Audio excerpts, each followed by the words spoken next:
I feel like this is a worthy thing to go through. There are some things that I do not like that I want to point out. I want to talk about new cooldowns. Ton to talk about. 119.23. Going through it, don't give people your accounts. They're probably cheating. At least they were in the past. You can get banned. There's a build crafting blog the other day. You need to read that. I'm very excited about it. It's going to shake up the game, which the game needed on that front. It's going to be new ways to play. Lots to talk about in the future. So, Dredge title gilding, red border drop rates. Blues are going to be going away. They're upping the gunsmith reputation. All these are good things. Rumble's going to be permanent. Ariana's Vow, Symmetry, Tommy's Matchbook, Wither Horde. Now going to benefit from the season pass boost like the other exotic catalysts, so that's really good. And then some easier exotic glaive crafting. Raid, March 10th, 9 a.m. And then we start getting into matchmaking. Okay, going through the timeline here. And I do have a problem with this graph. And like analytics, just in general, doesn't have to be Destiny, could be anywhere, can be skewed if you focus on certain things. So the whole goal here, in 18, they added the loose skill-based matchmaking. That's to establish the foundation for Season 19, Quick Play, Iron Banner, Comp 3v3. Season 19 added Fireteam-based matchmaking. And that's always been a big deal for this game. Because, and it's true, they say, Fireteam-based matchmaking is the first step towards enabling a fair playing field for fireteams of all sizes. And in turn, it kind of does eliminate the need for freelance nodes. So this makes sense. As they grow more confident in those settings, there should be fewer freelance modes because the game matchmaking will place you in solo lobbies. It will place you versus another 4 or 5 stack if you're a 4 or 5 stack. That makes sense. And obviously, and yeah, I agree, it's a long-term goal. We're right in the thick of it. But then we start getting into this graph. And they start talking about the kinks associated with the fireteam-based matchmaking. And then we have dynamic skill, okay? Dynamic skill like in a public lobby, a social game mode, control, whatever it is. But it is geared towards improving matchmaking to have better, more fair matches. They say that they're aware of the current status of the matchmaking. Then they start getting into match outcome prediction, okay? Couple things about that. On a personal note, I've never liked that in a public playlist because usually when you have your set ranked things like competitive, Trials of Osiris, you use that. I mean, this is any game. This is Call of Duty. This is Overwatch. This is Halo. Insert game. You use that to try builds to try to get better. That way, when you go into the ranked,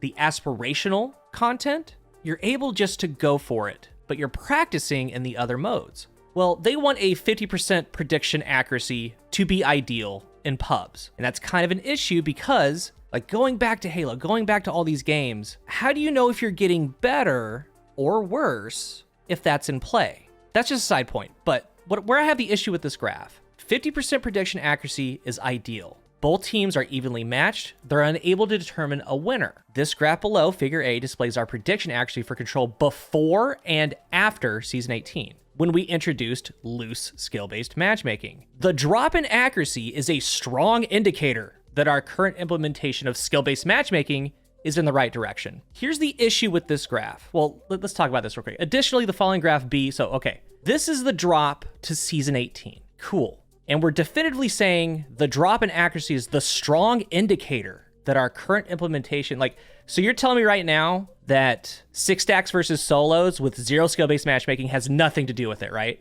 Just constantly, because I play solo, and I played a 4, 5, or 6 stack 90% of my games. So you're telling me that once you put in skill-based matchmaking, that's the reason that this is happening, not taking away fireteam matchmaking, because you can't definitively say that. As a matter of fact, if I told you that this chart right here, at this point, we introduced fireteam matchmaking. 6s played 6s, 5 played 5s, so on, so forth. It would look like this. It would. It would be about the same because a strong 5 or 6 stack versus solos is just always going to crush, period. So like, you can't say that. I don't like that chart. I do not, because you could look at it like that too.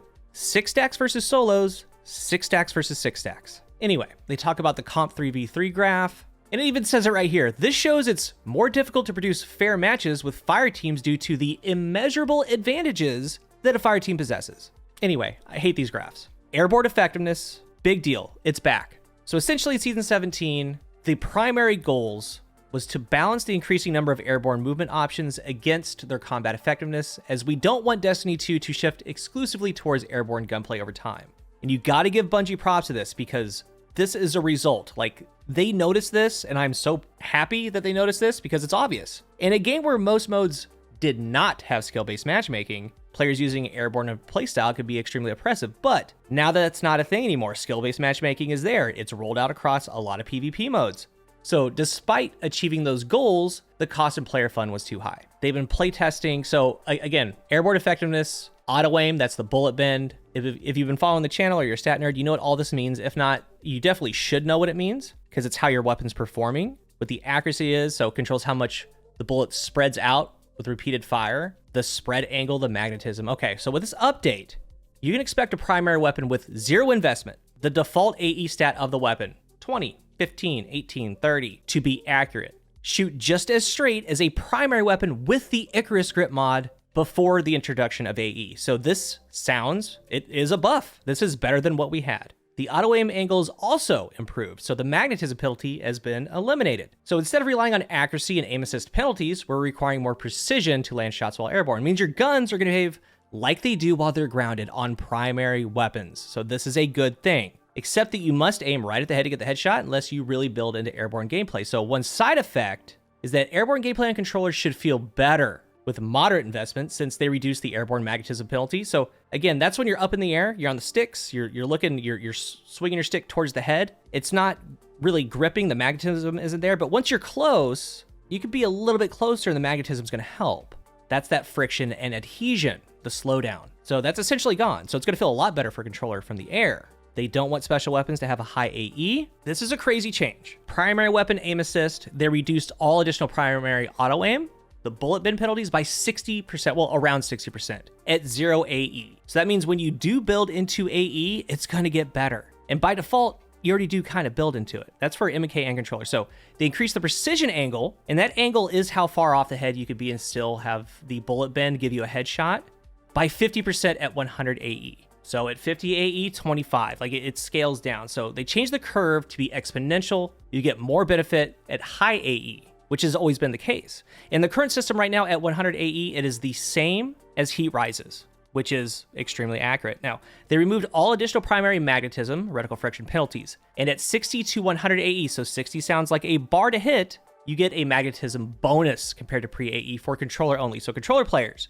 if you can get 260 AE, I would do it if you want to play from the air. So they reduced the airborne accuracy penalty for all primary weapons per weapon type, hand cannon, sidearms 60%, auto rifle, scouts, pulses, SMGs. So that's your full auto or burst, 20% and above 30. Special weapons, they reduced the base airborne accuracy penalty by 50%. Pellet shotguns, they fully removed the airborne accuracy penalty. So gunplay is about to be a lot better, like a lot better. And I talked about this video, like what's actually happening with the current AE system that we have. When you build heavily into it, I'm talking 71 and above, but you need to pretty much be at 100. It is a better system than what we had pre-AE. But overall, pre-AE was just a better system because you didn't have to really build into anything or spend a lot of resources getting there. So this, it sounds like they're making your airborne better than it was pre-AE, but could get even better with all the systems that they've added. So this appears to be a good change. Weapon types, SMGs. SMGs with high range easily outclass all other SMGs and low range ARs and hand cannons. We recently made a change that brought these higher range options more in line, the zoom factor, but the difference between them and other SMGs was still too large. And special case offenders could hit maximum range were still really strong. They made a large improvement in SMG performance at lower range values combined with a small decrease to the higher range values. So it's going to kind of normalize. Increased damage and auto aim assist fall off start at 0 range by around 30%. Reduced damage and aim assist fall off start at 100 range by around 6%. Adaptive SMGs lag behind lightweights in effectiveness, dealing more body shot damage, less crit. So they're finally making the change. It's time. This is going to be a lot better because they're increasing their crit multiplier. The crit goes from 16.2 to 16.9. So, and also they fixed Forensic Nightmare. Zoom is now 14 from 13. Then we have pulse rifles, pretty dominant force. Essentially, they go through how the map rotation and just how AE is, pulses are strong. Yeah, we get it. We've been there. So for the pulse rifles, they reduce the aim assist fall off start at 100 range by around 10%, which that's a big number. And they reduce the damage fall off start at 100 range by around 5%. They increase the recoil by 20% on M&K only. So in case you didn't know, okay, and in your next play session, there are some weapons in this game that keep aim assist a little bit further than their intended range. A pulse rifle is probably the biggest outlier of that. You could be way outside of range. If it does 27 to the crit, you could hit 16s being way far out because it's keeping that. So they reduce that aim assist fall off start by 10%. That's going to bring it in line pretty much with the other weapons. It's not going to be as accurate, well beyond its effective range. And as far as an M&K player, stability is going to be a little bit bigger deal now. Now, I don't think that the 20% is going to be too bad because they're extremely stable, but you might have to start paying attention to the stability stat.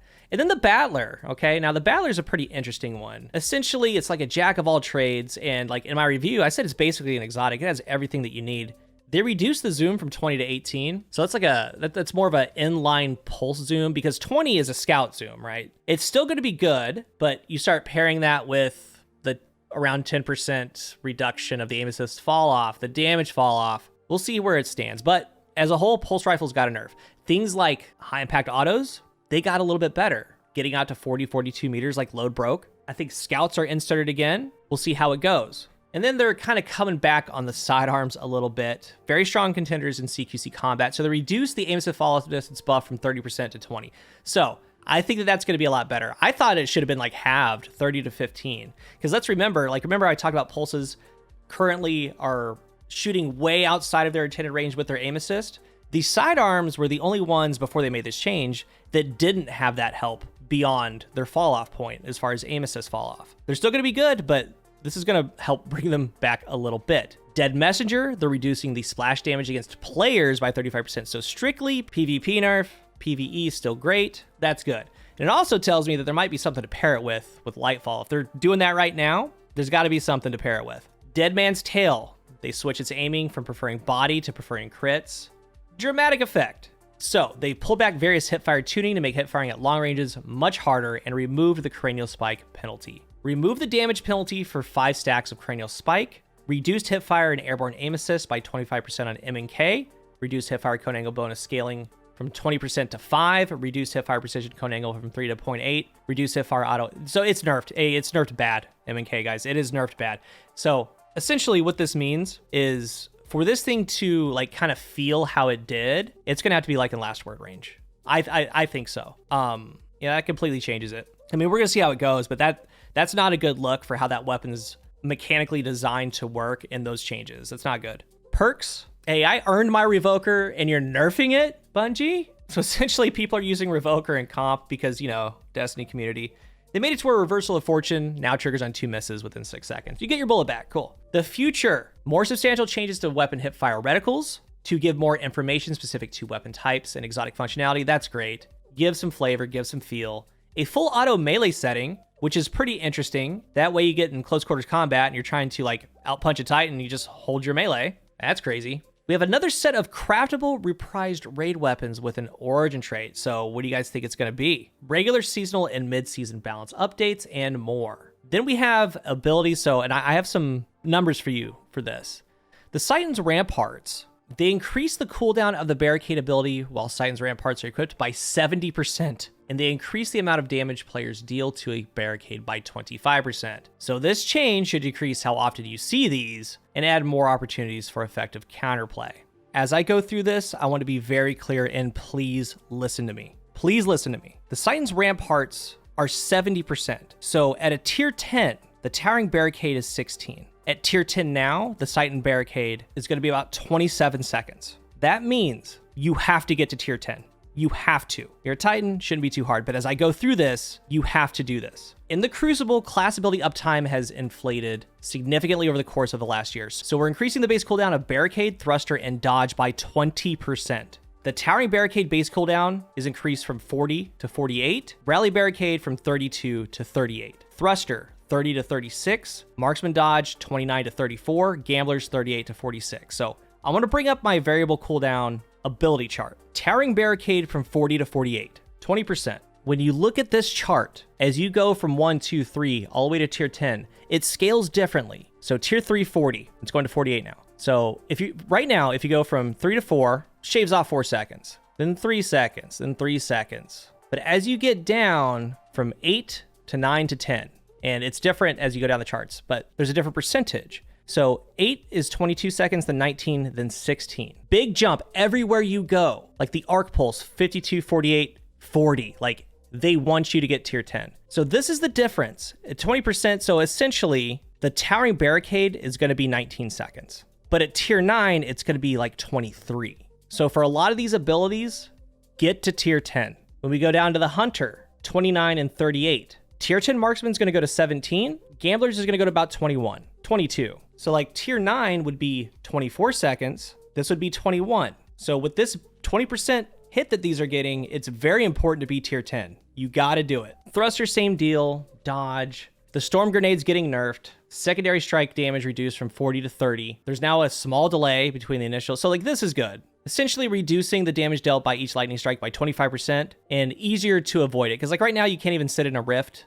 You literally have to run away. And that's never a good thing. Something chasing you and you literally have no counterplay, not a good thing. So I'm fine with this. Another big one. In August 2021, we added weapon penalties that affected the player while sliding. The goal of this change was to reduce the percentage of engagements where the outcomes were effectively decided by sliding, especially when used with shotguns that instantly ended the fight from a significant range. So shotguns are the weapons that have been tuned since then, so we've implemented skill-based matchmaking. We're removing the slide penalties in order to improve the feel and consistency of combat. So with all of the changes that they've made over the past year and a half, they're going back on things that went with those changes, and you have to applaud them. They didn't have to do that, okay? I am happy that they did that. The AE, I think, is gonna be a better system. The sliding is gonna be better. You took like 25% more flinch and negative 20 stability, like that's all gone. So they removed the stability, incoming flinch, shotgun pellet penalties while sliding. They say that this is the first step forward where they want to be with ability potency and uptime with Lightfall and beyond. We have large scale ability balance tuning in the works. So that's a good thing.